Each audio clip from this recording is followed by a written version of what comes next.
ఓ 10,000 fee అయినా పెట్టాలా, 1 lakh refundable అయినా పెట్టాలా. అప్పుడు సంబంధం వస్తాడు. ఇంక లేదంటే ప్రతివాడు.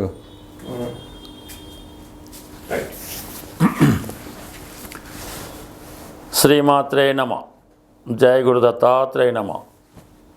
ఈ వీడియోలో మనం కర్కాటక రాశి వారికి శ్రీ పరాభవనామ సంవత్సర ఉగాది ఫలితాలు తెలుసుకునే ప్రయత్నంలో ఈ రాశి వారికి ఆదాయం 2, వ్యయం 11గా ఉండడం జరిగింది.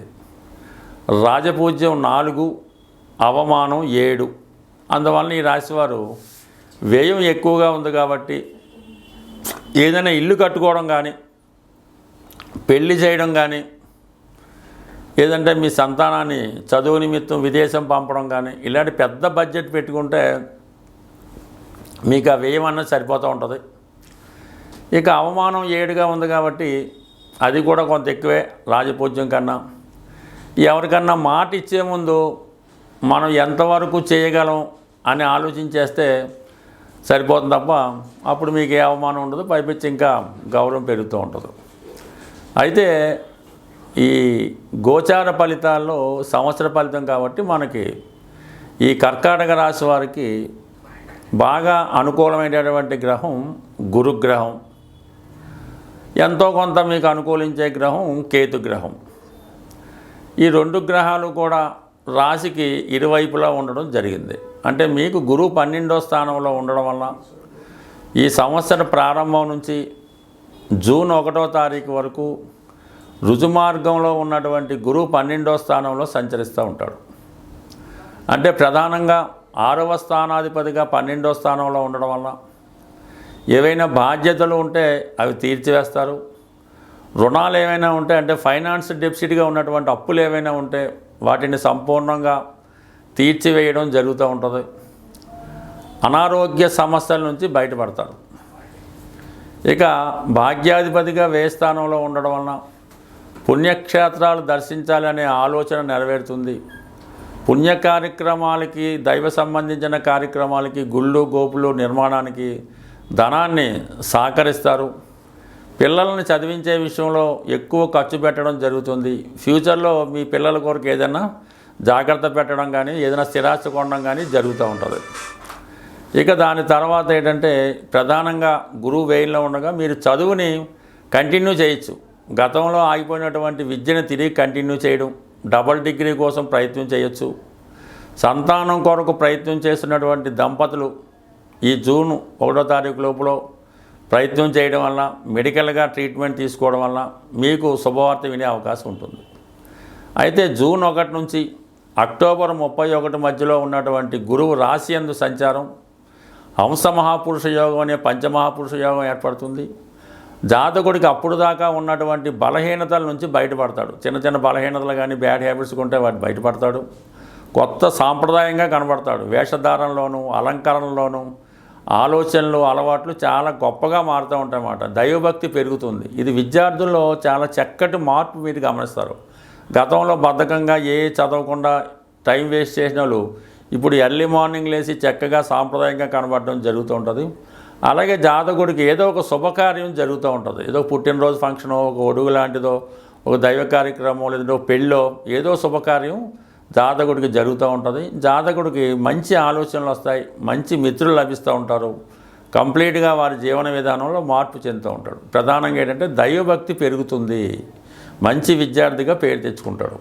అంటే ఇంకా అక్టోబర్ 31 తర్వాత ధనస్థానంలో ప్రవేశించే గురువు ఆటోమేటిక్గా కుటుంబ ఆదాయం పెరుగుతుంది. అలాగే కుటుంబంలో ఎవరో ఒకరికి ఉద్యోగం కానీ, పెళ్లి కానీ జరిగే అవకాశం ఉంది. వ్యక్తిగతంగా మీకు ఏదో ఉద్యోగం రావటం వల్ల మీ సంపాదన పెరుగుతూ ఉంటుంది. కొత్తగా నిరుద్యోగులు ఉన్న వాళ్ళకి ఆదాయం పెరుగుతుంది. ఎందుకంటే మనకి గురువు షష్టాధిపతిగా ధనస్థానంలో ఉండడం వల్ల 2, 6, 10 స్థానాలు యాక్టివేట్ అవుతాయి. అందువల్ల ఏంటంటే మీ వాక్చాతుర్యం పెరుగుతుంది. రిటర్న్ ఎగ్జామ్స్లో పాస్ అవుతుంటారు. కుటుంబ గౌరవం పెరుగుతుంది. వృత్తిలో చాలా సిన్సియర్గా ఉంటారు. ఏదైనా పోటీ పరీక్షలో కానీ, ఇంటర్వ్యూలో విజయం సాధించే అవకాశం ఉంది. అంటే మొత్తం మీద గురుబలం చాలా బాగుంది ఈ రాశి వారికి. ఈ సంవత్సరం నిరుద్యోగులు సెటిల్మెంట్ అవ్వడం, సంతానం లేని వారికి సంతానం కలగడం, వివాహం కాని వారికి వివాహం అన్నది ఈ కర్కాటక రాశి వారికి ఎస్పెషల్లీ జరుగుతుంది. అయితే మరి భాగ్యస్థానంలో శని భగవాను కొంతవరకు మరీ ఇబ్బంది పెట్టకపోయినా న్యూట్రల్గా ఉండడం జరుగుతుంది. ఇది పుణ్యక్షేత్రాలు దర్శించాలని మీ ఆలోచన నెరవేరుతుంది. 9లో ఉన్నటువంటి శని భగవానుడు 11వ స్థానాన్ని యాక్టివేట్ చేస్తాడు. శని కూడా ఒక విధంగా వృత్తికారకుడు అవటం వల్ల మీకు కొత్త ఉద్యోగ ప్రయత్నాలు ఫలిస్తాయి. విద్యార్థులకి క్యాంపస్ సెలక్షన్లో లభించే అవకాశం ఉంది. మొత్తం మీద ఉద్యోగులు నిరుద్యోగులు ఉద్యోగులుగా మారుతారు. ఆల్రెడీ ఉద్యోగులకి ఆదాయం పెరుగుతుంది. కేవలం అష్టమ శని, అష్టమంలో ఉన్నటువంటి శుక్రుడు కొన్ని అపవాదాలు అపనిందలు కలిగించే అవకాశం ఉంటుంది. కాబట్టి అనవసర విషయాల్లో కల చేసుకుండా, చిన్న పొరపాటు కూడా దొరకకుండా చాలా జాగ్రత్తగా వ్యవహరిస్తే అష్టమంలో ఉన్నటువంటి రాహు వల్ల మీకు ఎటువంటి ఇబ్బంది ఉండదు. స్వస్తి. శ్రీమాత్రే నమః. జై గురు దత్తాత్రేయ నమః. ఏదైనా మనకి గ్రహాలు ప్రతికూలంగా లేనప్పుడు ఆ గ్రహాల్ని సంతృప్తిపరచడానికి మనం సనాతనంగా ఆచరిస్తున్నటువంటిది నవరత్న ధారణ. అంటే ఆ గ్రహానికి సంబంధించినటువంటి దానం ఇవ్వడం, అంటే ఆ గ్రహానికి సంబంధించినటువంటి జపం చేయించుకోవడం కానీ, వ్యక్తిగతంగా చదవడం కానీ జరుగుతూ ఉంటుంది. వీటిలో బాగా పనిచేసేది నవగ్రహ స్తోత్రాలు. అంటే మనకి జపాకుసుమ సంకాసం అది ఉంటుంది కదా, అక్కడ నుంచి 9 అంటే చివరి కేతు వరకు కూడా 9 నవగ్రహ శ్లోకాలు పారాయణ చేయడం వల్ల తొందరగా ఫలితం రావడం జరుగుతూ ఉంటుంది. అంటే పారాయణ చేసే విధానంలో సింపుల్ పద్ధతి, అంటే మా గురువుగారు చెప్పిన పద్ధతి ఏంటంటే, మనకి ఏదైనా ఒక గురుగ్రహం అనుకూలంగా లేదు, అప్పుడు ముందుగా నవగ్రహ స్తోత్రాలు 9 కూడా ఒకసారి చదవడం, ప్రత్యేక గురుగ్రహం యొక్క స్తోత్రాన్ని ఒక 41 సార్లు చదివి మళ్ళీ తిరిగి 9 నవగ్రహ స్తోత్రాలు చదవడం వల్ల మనకి ఆ గ్రహశాంతి జరిగే అవకాశం ఉంటుంది. అవకాశం ఉన్నవాళ్ళు రత్నధారణ అన్నది, అంటే చాలా వరకు ఒరిజినల్ రత్నాలు దొరకపోవడం వల్ల ఇబ్బంది తప్ప, ఒరిజినల్ రత్నం అంటూ దొరికితే అది చాలా బ్రహ్మాండంగా పనిచేస్తూ ఉంటుంది. అది రవిగ్రహానికి కెంపు, చంద్రగ్రహానికి ముత్యం, కుజగ్రహానికి పగడం, బుధగ్రహానికి పచ్చ, గురుగ్రహానికి కనకపుష్యరాగం, శుక్రగ్రహానికి వజ్రం, శనిగ్రహానికి నీలం, రాహుకి గోమేధికం, కేతువుకి వైడూర్యం ధరించడం జరుగుతూ ఉంటుంది. అయితే ఇందులో ఈ శుక్రుడి దగ్గర రాబోతులకి వజ్రం, అది ఎక్కువ 2-3 క్యారెట్ల పట్ట పెట్టవసరం లేదు. కేవలం ఒక 11 సెంట్లు లేదంటే 15 సెంట్లు సెట్ సరిపోతుంది. అదే మినిమం మిగతా ఈ కెంపు కానీ పచ్చ కానీ కనకపుష్పం కానీ 1 క్యారెట్ ఉంటే 99% సరిపోతుంది.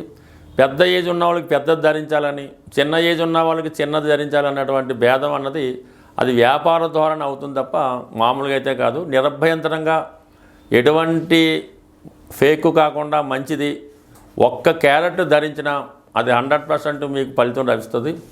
అయితే కేవలం రత్నధారణ ఒకటే కాకుండా రెగ్యులర్గా నవగ్రహ స్తోత్రాలు పారాయణ చేస్తూ ఏ గ్రహానికి సంబంధించినటువంటి కొన్ని ఈ ఆహార పదార్థాలు ఉంటాయి, అవి గోవుకి పెట్టడం వల్ల కూడా మీకు ఆ గ్రహశాంతి రావుతూ ఉంటుంది.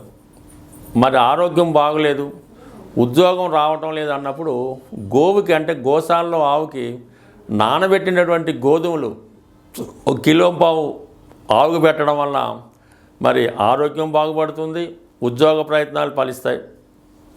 ఈ విధంగా ఈ